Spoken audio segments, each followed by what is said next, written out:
Yo, what's going on, my fellow YouTubers? This is your boy, Chris B. Daniels, once again back in the house. And this is Beyond Belief, Fact or Fiction, Episode 5, Season 1. So I wanted to come in here early to do this one. This episode right here was a little better than the last few. So I had to come in here and do this one for you guys.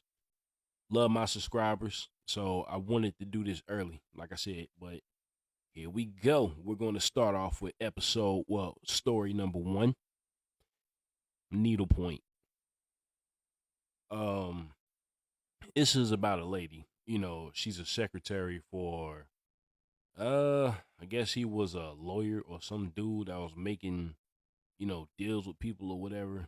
I'm not sure exactly what he was doing, but I assume he was a lawyer. You know what I'm saying? Because just like the lawyer in the last story, in the last episode we talked about, in this one, this guy was even worse. Like, he was treating that secretary like dog crap. You know what I'm saying? Like, he was just dogging her. You know what I mean? So the first time we see her at work, he had called her into his office and he wanted some coffee. He was on the phone with someone and he claims the coffee was too hot. So he sent her away with the cup and to get him another cup of coffee. And before the lady could even reach the coffee maker, he's yelling out, "Where's my coffee? Where's my coffee?" Just a prick. And so, you know, we come to find out that this lady not only, has that job working in that office, she's also a doll maker, but she has a small, like a tiny business, and she hopes to one day grow it.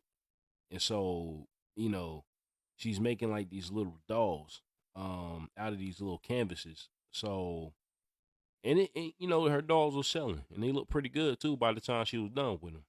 So, the next day she goes in and there's a guy that's sitting in the office with her boss.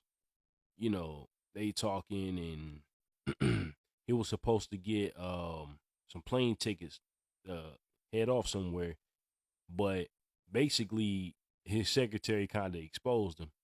She straight up told him to his face that you wanted me to leave the tickets on my desk because you wanted him to come in here and pick him up, to pick him up just to sign a contract. And he looked at her like, "Yo, you calling me a liar?" And she said, "No, it was probably my mistake." So once again, she kind of cowered a little bit, but hey, she needed a job right there and then, you know what I'm saying, until her business took off. So the mail carrier guy comes in to pick up some mail, and he sees that her boss is a prick. You know what I'm saying? So the next night, she's making a doll for somebody. I guess far away in a different state, and she's also working on this mystery doll. So the way she's talking, this doll that she's working on is not for sale. It's for something else.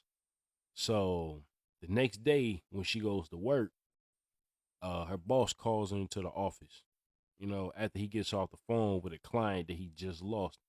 And so he informs her that, he just lost that client and he's taking it out on her by docking her pay. And she's begging him not to do that because she barely makes enough as it is. And so he doesn't care whatsoever. And so, once she goes back out, whatever. Now, the mail carrier, the guy that came in the day before, the mail carrier, he picks up a doll that he ordered from her. And so he's telling her, "I hope your business takes off to the point where you don't have to work there no more." And she, she's really, how can I put it? She's kind of docile. We'll say that. She's docile. So, when she heard what she heard from her boss about docking her pay, that was it. Like, that was the last straw for her. So when she got home, the doll that turns out she was working on was actually a doll made after her boss. So we come to find out this lady was in the voodoo. And so she starts sticking the doll with the pen. And next thing you know, we switch back over to her boss in the office still. And so he gets this sharp pain in his arm. And every time she sticks the doll, he gets a pain in that area of the body until he passes out or whatever. So that ends that story. You know what I'm saying? And I gotta say this, and I'm gonna keep it funky with y'all. He deserved it. You know what I mean? He shouldn't have been a prick to her. Like he really deserved everything she did to him. That's all I got to say about that. But yeah, I love stories like that where the antagonist get his comeuppance in the end, especially if it's somebody you working for. You know what I'm saying? Like it's long overdue sometimes, y'all. But anyway, this story for me gets an 8 out of 10. I liked it. You know, it was a good one. But the next story, this one's a little more touching. It's called Toy to the Rescue. It's about this little kid, like he's sick with some kind of so he has a sickness of some kind, and no doctors or nobody can figure out what it is. But the little kid, he's obsessed with this bear that he calls Super Bear, and so his sister is kind of like his mother, but their dad is still in the picture. So the days go by, and it seems like the kid is fine. Like, but at the same time, the dad and the sister know that there's something wrong with him. So one day when the sister comes home from school, the neighbor comes out and meets her outside the house and tells her that her brother had passed out and he's at the hospital with her father. And the dad wanted the neighbor to take her to the hospital when she got home. So when they ended up at the hospital, the little boy, he was pretty much on the verge of death from whatever he was suffering from. And so, a day goes by and he passed away. And while, that night, while the father and the sister are at home, the sister has this idea where, she wanted to take his bear to the hospital so she can give it to the boy. And so she convinces her dad to take her to the hospital, and they rush in the hospital to try to find him before they could take him to like the little morgue area, and they managed to catch up with the doctor who has him. And so they want a minute alone with the boy. So the sister gives the bear to the boy, and at first it appears that the boy is just gone. He died already, he had passed away. But then you start to see a slow movement in his arm where he wraps his arm around the bear and he wakes up. And so the dad yells for the nurse, and the nurse and the doctor comes back, and nobody knows how it happened. Nobody even knew how he was sick or what he had to begin with. But, he came back to life. And so everybody believed that it was the bear, which, hey, you never know, because the boy was obsessed with the bear, and that bear was everything to him. That was like closest thing to a best friend he had. But that's what pretty much brought him back to life. I mean, at this point, we all have to say that because the boy was a gunner until he got his hands on that bear. So that story had a little better, it had more of a happy ending because a lot of these stories really don't, to tell you the truth. You know what I'm saying? But that story for me, it was a little touching. I mean, your boy ain't cried nothing like that, but it was a little touching. So that story for me gets another 8 out of 10. So far, the episode is actually pretty good. Now, the next story is called Mystery Lock. It's about this old lady who stays in this apartment complex, in this rundown complex, and her nephew shows up every once in a while. And it was one day where he showed up and he just walked right into the apartment. Didn't even have to use his key because the lock she had was so raggedy. And he was worried about people breaking into her house and all that just because she was old, and robbing her and everything. And so he had called this locksmith, this lock company called Forever Safe, lock and key. And so when the guy came out there to install the lock, he had reassured the lady, before he left that nobody that's basically trying to harm her will ever get through that door. And so the days gone by, and it was the first day she had that lock on the door, and some random just showed up, saying that I forgot. Oh yeah. He showed up and he said it was a life and death emergency. Now, the nephew knew that the aunt will open the door for anybody. You know what I'm saying? But when she tried to open up the door for this guy, the lock didn't work. The door wouldn't open. And so she, told him that she couldn't get the door open. So he went off to another apartment. And not too long after that, someone else shows up claiming to be with the building inspection company. You know what I'm saying? And she tried to open the door for him. But again, the door would not open. So, he left. And after these people left, she did try it again, and the door opened, and there was no one in the hallway. So, next we go over to her nephew, and her nephew's being hassled by two dudes about some money. I guess he had owed it to him or whatever, because a few days before he had dropped off a package at a house, and it was that same money. He was going to use it for her, care if nobody was going to, try to strong arm him or nothing like that. Because I guess he was in debt with somebody. So he had called his aunt and told her that he was coming through real fast. So, she was happy to see him when he came to the door. And so she got a key and she tried to open the door, but the lock didn't work once again. And she sat there and she thought about it for a second. She thought about what the locksmith said. Nobody will ever be able, who's trying to harm you, will ever be able to get through this door. So it hit her that her nephew was trying, to harm her, but he really wasn't. It was something that he had to grab real fast. But I believe the lock didn't work because of those two dudes that was on his back about the money, would have probably tried to break in and take more than just the money. So that's probably why the lock didn't work. And she assumed that it was just him trying to harm her because she didn't see any of that interaction outside. So that's pretty much, in my opinion, as to why the lock didn't work. And so the end of that story, it's a double-edged sword. It has a bad ending and a good ending. The bad ending was, I don't know, the nephew might have got, messed up for not paying them dudes off.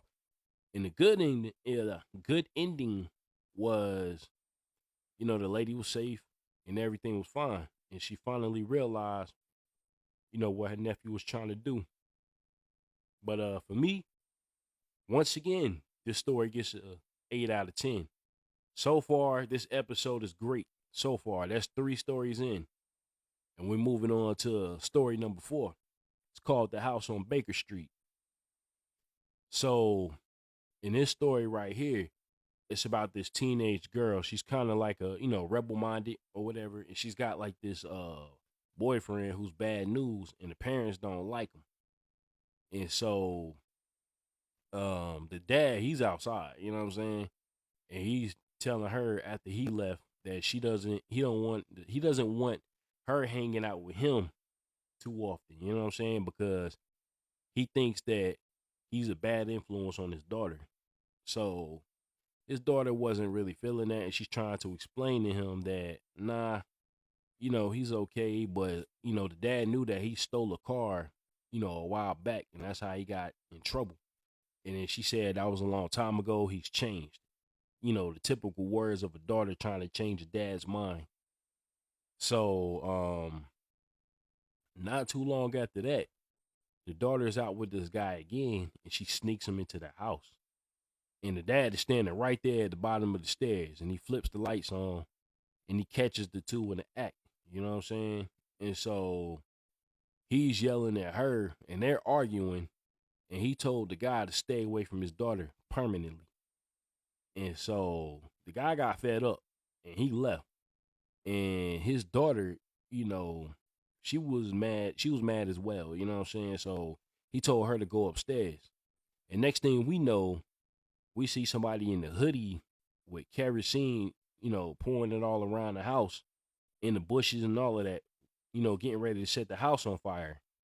So the neighbor, you know, a few days before told the girl's mother that there used to be a mother and a son that lived in, because the place used to be a boarding house and they had a room upstairs and they used to live there. So I guess the son of the mother was talking to, you know, the house owner's daughter, and the house owner wasn't feeling that, and he was like a powerful person, so he ran the mother and son out of town. Well, the son came back not too long after that to get revenge, and he winds up burning the house down. You know what I'm saying? And so apparently they rebuilt it, but back to the person in the hoodie. So the same situation is going on here. You know, they're trying to burn everything down, and right before they set the house on fire, the cops show up, and they got him at gunpoint. So when the person turns around and takes the hoodie off his head, it turns out that it's the girl, but it looks like she's possessed because you can see her eyes lit up blue. And the neighbor recognizes it automatically as the little boy that lived there years ago. You know what I'm saying? So apparently the little boy had died in that house because he got shot by the cops trying to, you know, get away or whatever, and he died on the steps. So his soul took over the girl's body, and she got arrested anyway, but not too long, you know, a while, you know, later, she had kids of her own. They said she was the strictest mother in the world. But I think the kid's name was Stuart Bennett or something like that. You know what I'm saying? But yeah, that's how that story ended, by her arrest. So this one, it was a little weak for me. I didn't really care about the plot too much. I give it a 7 out of 10. And then this story right here might blow y'all's mind. This is the story that James Brolin, the host himself, told. So it's about this actor who's at this train station, right? You know, waiting on the train to come. And there's this college student. You know, he was I guess he was too far at the edge of the tracks, and he fell into the train tracks right when the train had started up. So people were panicking, and then the actor ran over and grabbed the boy and pulled him back up off the tracks with all of his might. You know what I'm saying? With everything he had, he pulled him up right before the train could hit him. And the boy was thanking the actor, you know what I'm saying? Because the actor saved his life. Now, 2 to 3 weeks after this, the actor's brother had shot the boy's father. And we come to find out who these people were. The actor's brother is John Wilkes Booth, the guy that shot the boy's father, which is Abraham Lincoln. Crazy, ain't it? So when I heard that one, I said, yo, I mean, I knew about this one already. It was just a while since I heard it. But this one would get a 10 for me just because of the coincidence. So far, that wraps up episode 5. Now, to me, this is the best episode so far that I've seen in the series. There's one more episode in this season, but we're going to get around to that when we get around to that, because like I said before, the series kind of started off a little weak, but it gets better and better over time. So we're gonna jump into episode 6 in a few days. So y'all stay tuned for that. About to jump off of here, about to go upstairs. I don't know. I'll talk to y'all later. All right. Peace. The feeling is mutual. Come in, take a seat, share your thoughts with each, and preach it when you speak, so we can share kinetic energy throughout the brainwaves. Keep us balanced out and all on the same stage.